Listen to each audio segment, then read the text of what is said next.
guest is Tom Shook. Tom is he has quite a story, and I'm welcoming him to Stories Worth Telling. Kate Steele is your host. So he is a New London native and a graduate of Georgetown University in Washington, D.C. with a long-standing interest in social justice. After 38 years, he retired as the executive director of a local residential facility for troubled adolescent boys. He has an avid interest in history, including John Brown, the Civil War, and he likes to consider himself another Sherlock Holmes.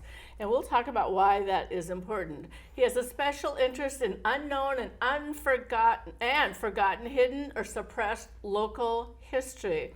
This interest led him to discovery of several sites that are now part of the New London Black Heritage Walking Trail. And there's an event on June 7th, this Saturday, and it starts at 10 a.m. And mark your calendar and sign up to go. He has given over 60 presentations of his findings at historical societies, schools, colleges. He's written articles. He's appeared in Connecticut Magazine and several newspapers, numerous videos on Zoom, YouTube, and he is coordinating the David Ruggles Week. If we have time, I would like to have you come back, Tom, to talk about that. Right now, time is of the essence. I think that we should probably begin by talking about what is happening on June 7th, what is happening this Saturday at 10 a.m. Welcome. Okay, well, thank you, Kate. First of all, thank you for having me. Thank you for having this program. Yeah, Drew's making amazing. Making it available for the community. June 7th, we are the New London Cultural District Commission initiated a walking tour, a guided tour of the New London Black Heritage Trail at 10 o'clock. Black Heritage Walk in New London, and where does it start? Okay, it starts at 90 Broad Street, which is the home of Sarah Harris Fairweather, who was the first black student at Prudence Crandall School. Which now there's a museum there. There is a museum there, and I encourage people to go see it. They do a great job up there. Which is up in Lisbon? No, it's in Canterbury. It's in Canterbury. Okay, it's the original building. Okay. That was there. So we're offering a guided tour. The tour is going to be guided by my friend Nicole Thomas and myself. We were both researchers for the Black Heritage Trail in the first place when it was done back in 2021, and we're also going to be accompanied by Dr. Jennifer Reisinger, who has just published a book on the Crandall School, which is this book right here. It's called, the book right there. It's Schooling the Nation, The Success of the Canterbury Academy for Black Women by Jennifer Reisinger. And she lives in New York State, but just moved back from San Jose, California. She's retired from the University of San Jose State University and lives in Rochester, New York. But she loves coming to New London because the Crandall School story, has many connections to New London. We have so much history. We are just rich with history. And speaking of history, I love this quote that you have in something that you sent me. It said, "The past is never dead. It's not even past." William Faulkner. That's William Faulkner, yes. Right. I use that in as part of my talks a lot of times because so much of this stuff is it's all around us. What we think is happening now, we think is the first time this has ever happened, and we don't think our parents, grandparents, great-grandparents ever endured or suffered or experienced these kinds of conditions, right? That's right. And that's part of it. But it's also there are living descendants of the people who gave us these stories. So the Prudence Crandalls, the Harrises of the world, we need to respect them and honor them. Absolutely. So anyway, we're going to do a guided tour of some of the Black Heritage Trail. We can't do the whole thing. We're just going to do the sites that are related to the Prudence Crandall book, of which there are a number. And then at 2 o'clock, that's at 10 o'clock in the morning. At 2 o'clock in the afternoon, Dr. Reisinger is going to give a book talk at the public library. Everything's free. In New London Public Library of New London. Nice. Yes. Okay, so just because 90 Broad Street, I'm just thinking the guard. How far is that from where the library is? Well, if people know, it's across the street from Fisher Florist. Okay. Which is at the top of the hill there. Sure. Kind of, so it's just like 2 blocks. from the library. Yes. Right, Yes, right. it's 2 blocks from the library. So not a big long stretch of walking, but good. Well, the walk is going to take us down through New London, all the way down. It's more than just that. We're going to end up going to the cemetery. We're going to we're starting at Sarah Harris Fairweather's original home site, which is right there. At 90 Broad. And then we'll be working our way down. We end up at the Custom House on Bank Street, because the Custom House holds a whaling journal that was gifted to the Custom House by a lady in Martha's Vineyard who didn't know who wrote it and didn't know why it was in her family. Where did she find it? It was been in her family from her grandmother. So did her grandmother leave it in her will to this young woman? She's not a young woman. She's 81 years old, and she has no information on it. So we're trying to trace that. But what it turns out is that this is the Custom House did a program of, they invited citizen scriveners in to transcribe this handwritten journal. I have a friend who actually does that. She talks about that. She says it's fascinating. And there was no identifying marks on it as far as who wrote it. But in the course of transcribing it, we discovered that the author was the third mate on this ship, the Merrimack, and his name was Frederick Olney. And it turns out that Frederick Olney is married to Olive Harris, who is the sister of Sarah Harris. So these 2 Harrises, Sarah and Mary, another sibling, Olive. There's another sibling. There's actually a 4th sibling. Okay. Actually, there are about 8 of them, but there are 4 that are known as the Harris sisters. Oh. 3 of them lived in New London. Okay. All 4 of them actually were actively involved in the abolition movement in the 1840s, the movement for education, as Sarah Harris was, being the first black student at the Crandall School. They were involved in their husbands, and they were involved in the suffrage movement for black suffrage, because blacks were not allowed to vote back then. Well, women weren't either, right? And women, it took even longer to get the women's vote. But so they were all very active, and they were all in New London, and this is all unknown New London history. Nobody knew. It's right here. And as a matter of fact, they thought that there's an autobiographical sketch of Sarah Harris, Sarah Harris Fairweather. She was married to a guy named George Fairweather, who was a blacksmith. He had a blacksmith shop on just off of Broad Street, right around the corner. Okay. A blacksmith shop? I didn't know that they existed in New London back in the day. There were tons of them. You couldn't have a town without a blacksmith. Back in the 1800s, it was 1700s, going way back to the 1600s. Okay. Blacksmiths were VIPs. They made all the tools, the weapons, the harpoons, the whaling industry. I've studied blacksmithing. I've done that. I know okay. I know what it's like. It's hard work. Yeah. And they're essential people. You have to keep the irons in the fire. Literally. Well, he had a blacksmith shop. It's on that map there, to the left-hand side of that map.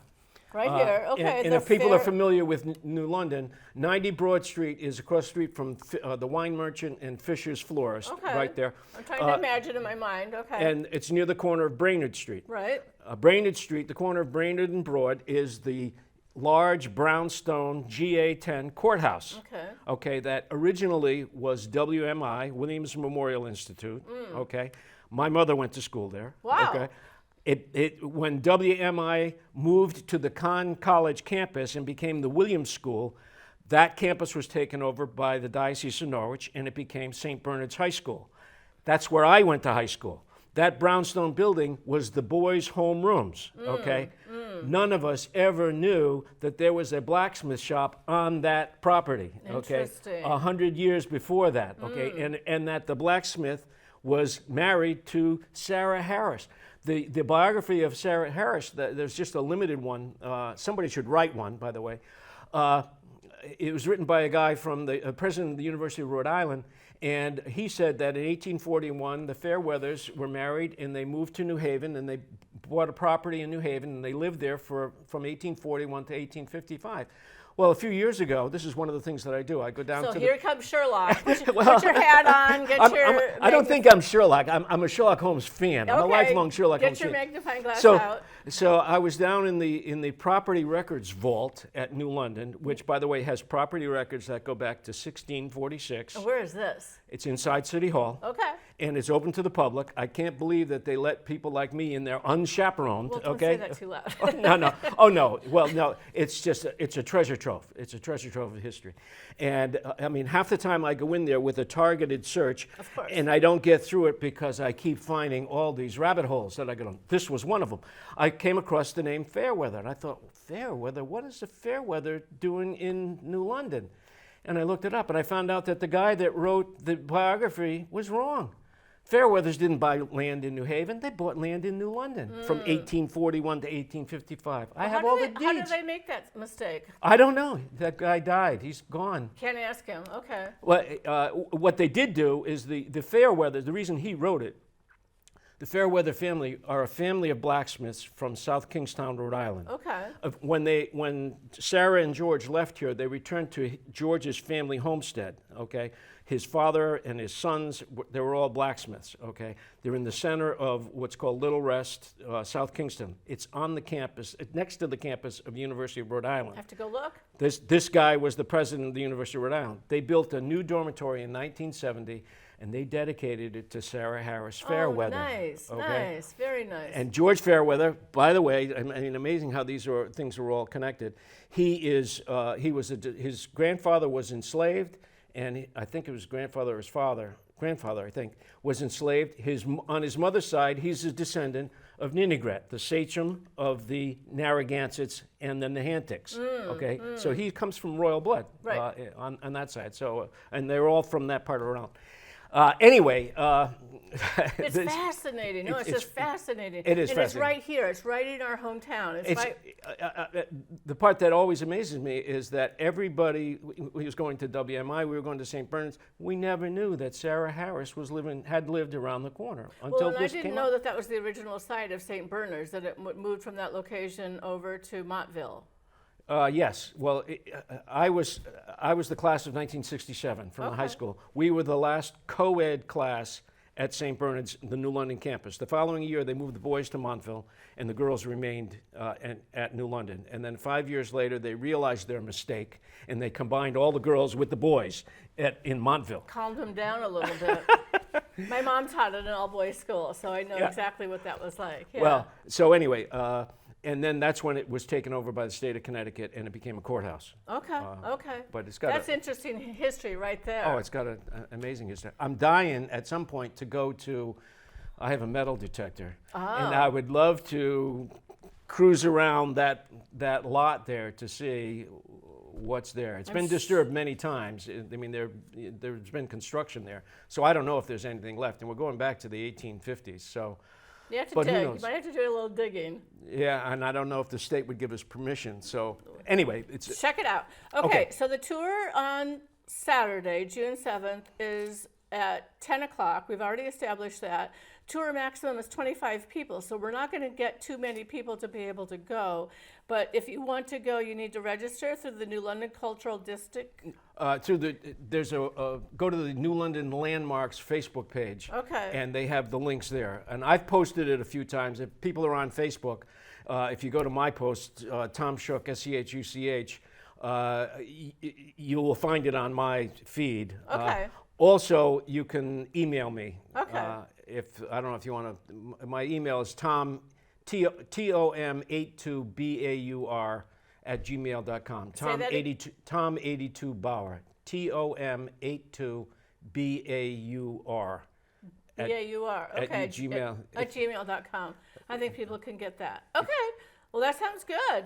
Now, I just want to mention that we are going to visit Sarah's house, a former house. There's no house there. Right. The location. Her sister's house, which was down on Shapley Street, which is that's no longer there. Okay. Okay. That was the site of, Celinda was active in the abolition and education movement. Also, her younger sister, Olive, ran a school on that property it was Good Samaritan Hall, and it was also a lecture hall where Henry Highland Garnet spoke. Now, I don't know if people are familiar. The two most prominent black, formerly enslaved orators of the antebellum years were Frederick Douglass and Henry Highland Garnet. Henry Highland Garnet was the more radical of the two, okay?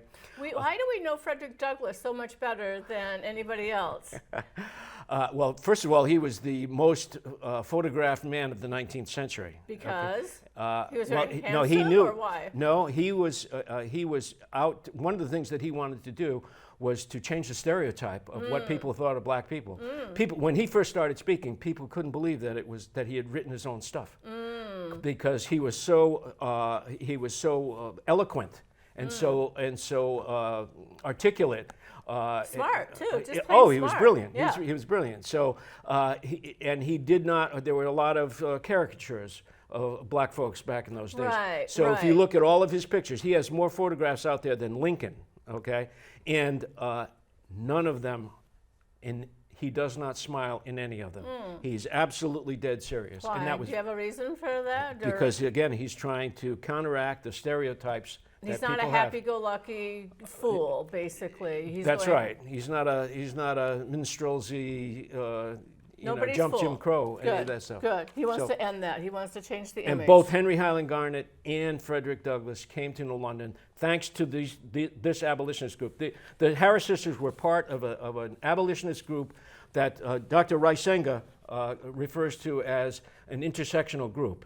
It was an intersectional group of men, women, black, and white, all working together for the same cause, A toward Native abolition. American. And there were Native Americans also, but this group in particular in New London were those. And the Harris sisters were part of that. There were Hempstead descendants that were part of Right, I that. saw that. Hempstead originally was an enslaver. 3 generations later, or 4 generations He later, joins his the descendants, cause. Wow. they are leaders in the abolitionist movement here in New London. So it's quite a story. It's quite a story. Yep. Yep. That's a story worth telling if I've heard one. Henry Highland Garnet was married to Julia Williams, who attended the Crandall School. Okay. Ichabod Pease started a school in New London in 1837. New London at that time was pro-slavery. The people were upset that they were going to educate black students with white students, and it created a What controversy. did he do? He stepped forward and offered to educate the black students, Good for him. and the city turned him down. Oh, no. So he went back a second time. Petition. And this time, they agreed to pay him $50 a year to run a school for the black children. He was 81 years old When at he the time started his when he did this. school? He's a formerly enslaved man. He's 81 years old, and he's doing a career change. He's starting a school. Good for But he had him. some help. He had some help from a woman. With the Harris sisters? No, from a woman named Miranda Glasgow. Okay. She was 18 years old, and she was a former student at the Crandall School. Oh, interesting. She is also Everything interesting. intersects. Her father was a guy named Isaac Glasgow. He was a blacksmith, had 7 forges in Griswold, Connecticut. Okay, an entrepreneurial blacksmith, training other blacksmiths. Okay, he sent 2 of his daughters to the Crandall School. Okay, there is a village in Griswold called Glasgow. Okay. It's named for him. It's the only village or town in Connecticut that's named for a black man. Nice. That's him, and that's his daughter that taught in Ichabod Pease's school. So all of these connections it's just fascinating. It's phenomenal. And it's always been there, and it's always just below the radar, and we're just kind of discovering this stuff now. We need to dig it out. We need to get it out there. And We it need- shows the connections between New London, Norwich, Canterbury, Lyme, and beyond. Salem. And Lyme. That's right. That's right. Right. Wow. So that's the walk. Okay, that's the walk. So the walk starts at 10, and then you said that Jennifer Reisenda's lecture, book talk is going to be in the afternoon at 2 o'clock. So the walk is going to take a couple of hours, I'm imagining. Well, we're trying not to make it too long for people. But you can stop and get a coffee or grab a sandwich. Well, there's going to be a break. It starts at 10. We hope to be done by around 11:30, and then people will be downtown. We're going to end at the Custom House, where we're going to actually see Frederick Olney's journal. The Custom House is going to make it available for the group so that we can look at it. And then people will have a couple of hours of free time until the talk at 2 o'clock. Very nice. And this is also part of New London's first Saturday event. They do a first Saturday of the month, and they Every open up the stores. Saturday, The first starting- Saturday. Oh, The first Saturday of the month. I thought it was just the first Saturday in the summer. Is it all year long? I think it's May, June, July, August, and maybe September. Okay. First Saturday. The first Saturday. So there'll be stores open, there'll be restaurants open. Nice. So people can wander around and get a feel for New London. And then at 2 o'clock, we will convene the talk. And you don't need to register for this.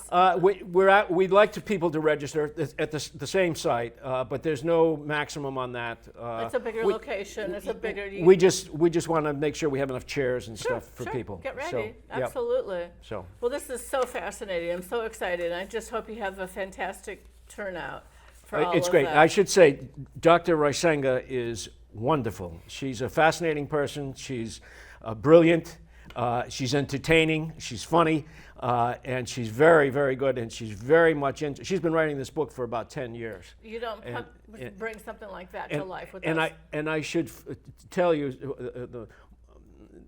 the Crandall School was a nationally historic event. Okay, the case the case law that proceeded from that reverberated in the Dred Scott decision in 1857. I think it was the Plessy-Ferguson in 1893 that said separate but equal is okay. Led to the Jim Crow era, and it was also cited in the Brown versus Board of Education in 1954. So this is all growing from the Crandall School. Prudence Crandall, when they attacked the school, they tried to burn it down. They harassed the girls. It was very dangerous. It was a residential facility where the girls. It was a boarding school. Boarding house. So they actually lived there 24/7. It was a boarding school, right? and on September 9th, 1834, they attacked it. A mob attacked it. They broke every window in the place. They tried to burn it down on several occasions. Prudence Crandall decided, for safety and security reasons, that she would close the school. So she closed the school and left the state. She never returned. She is Connecticut's state heroine. Okay. What about the girls? Yeah, what about the girls? What about the 20 girls who were subjected to that? Okay, that's what this book is about. Oh. This is the success of the Crandall School, the legacy, the subsequent careers of the young women who braved that experience. Okay, it was very scary. I'm sure. Okay, and the legacy the ripple effect that they impacted on our national history. Wow. So this is the first time that anyone has told the story of the girls in the school, because they're heroines too. Absolutely. So. And you said there were 20 of them. 20 to 30. 20 to 30, and was it like, I don't know, like middle school, K-8? No, or what? No, it was, and that's another interesting thing. It was a prep school. Oh. Okay. When Sarah Harris entered the school, it's interesting. There's a statue up at the state capitol of Prudence Crandall, and they say it's Sarah Harris. Her first student. But it's not. It doesn't even look like her. But it also has Prudence Crandall and the student. Okay. Sarah Harris was 20 years old at the time she was a student. She was taller, probably taller than Prudence Crandall. She was a young woman. She wasn't a child. The average age of the girls in the school was about 15 and a half. Okay. So they were already young ladies, young women. They referred to it as a school for young ladies and little misses of color. That's the way she characterized it. And it was a school that was teaching women the things that they were teaching the men, preparing them to go to Yale. Okay, they weren't teaching them, the usual things with domestic things. Sewing, baking, they were teaching geography and nice. science and chemistry and languages and piano. And stuff like that. It was a very high-level school. According to Dr. Reisenga, it was like kind of like a junior college. Sounds like it. Yeah. And how did you get admitted? How did they get admitted, these 30 girls, to the school? Crandall? Well, what happened was when Sarah first entered the school, the white parents started pulling their children out. Okay, they had her arrested. She went to jail because they passed what was called the Black Law, which said it's against the law for anyone to run a school in Connecticut for out-of-state black children without the permission of the town. And she defied it. She had already opened their school. Okay, there was no law like that. 1833, that Connecticut passed the law. Oh, they did? Specifically for her. That's why they did it. Wow. That's why they did it. It was initiated by the town of Canterbury. They passed it. They arrested her. She went to trial, and eventually took a year and a half. And about a year and a half, a little over a year, and the case was thrown out on a technicality. Okay, and the townspeople were furious. That was what brought them to attack the school the final time Sure. and break every window and close the thing down. So they lost in court, but then they won by being. Well, I don't know how. Yeah. This book is kind of about the victory of the girls in the school. Nice. People So say, well, it only lasted so long.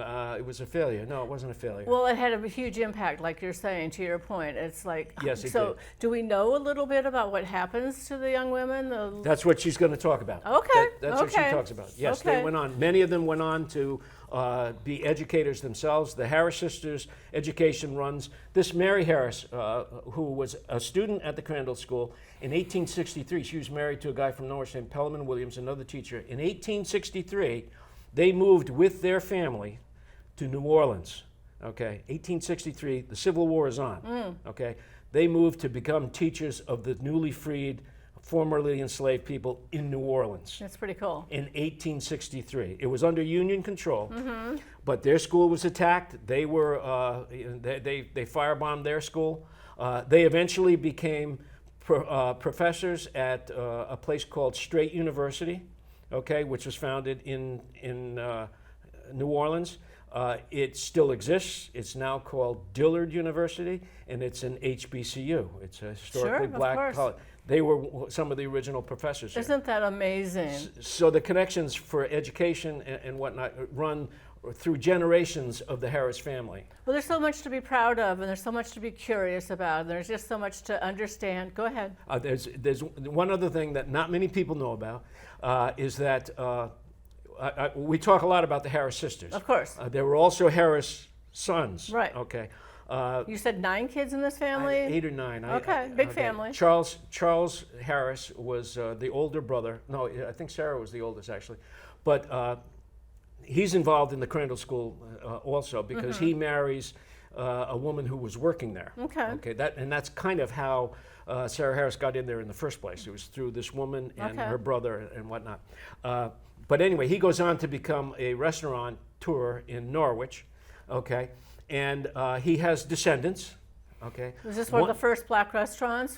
I don't know about that. I don't have any information on that. No, there were. I don't know. I don't know about that. But his descendants, a guy named Jerry Beeman Harris, marries Ruth Fielding, who is the daughter of the sachem of the Mohegans. Wow. Okay. She is a descendant of Uncas. Okay. Their child or their grandson becomes, his name was Julian, he becomes a sachem of the Mohegans. Okay, this is a grandson, great-grandson of Charles Harris, okay, becomes the sachem of the Mohegans. That's fascinating. Another son has descendants, and one of whom is a woman who is currently serving as the vice chair of the Mohegan Tribal Council. As we speak, Currently. she's currently. That's great. And she's a descendant of Charles Harris, okay, therefore related to this Harris family. And you know what her name is? I'm not going to guess. Sarah E. Harris. Nice. The legacy goes on. I mean, I haven't spoken with her. I assume they know that. Well, it's interesting when you go back in families and sometimes names are repeated. Absolutely. And you they don't absolutely- even know it. Well, the day they attacked the Prudence Crandall School on September 9th, 1834, by that time Sarah Harris was married. She gave birth to a child that day, the boy. same day. Oh, boy. Okay. She gave birth to her first daughter. And you know what she named her? I have no idea. Prudence Crandall Fairweather. Aww. She has other children. Charles Frederick Douglass Fairweather. William Lloyd Garrison Fairweather. Nice. Okay. So She yes, kept those names going. They were very So, proud, and fascinating story. they had So- a lot to be proud of. So we're about out of time, and I want to underscore the importance of people showing up on June 7th, registering, going to the library, going to the walk at 10 in the morning at 90 Broad Street, and planning to be there. rain or shine, right? Bring your umbrella if it's a little bit wet and wear sneakers. Otherwise, enjoy the sunshine. And we're very excited to do this. And I want to give a shout out. I'm doing this with my good friend Nicole Thomas. Nicole Thomas, thank you. Both of us who were part of the team that developed the Black Heritage Trail. And she's very knowledgeable and she's great. And we're also going to have Jennifer Reisinger on the walk. So it'll be she's coming down for that as well. she's coming to the walk and she's going to come Nice. to the book talk. Well, yes. I want to be there. And then I want to have you back, Tom. I want to talk about, I know, I'm already booking you, David Ruggles Week. David Ruggles Week is coming up June 23rd to June 28th. And if you don't know who David Ruggles is, you should. So, thank you, Drew, for popping that up there. Local historian, Tom Shook. Sorry, I'm just going to get stuck on that. So yeah, there's just so much for us to talk about and to discover, and we need to appreciate our history because what do we say about history? The past is never dead. That's right. It's not even the past. That's right. William Faulkner. Thank That's you right. again. Okay. Thank you. Yep.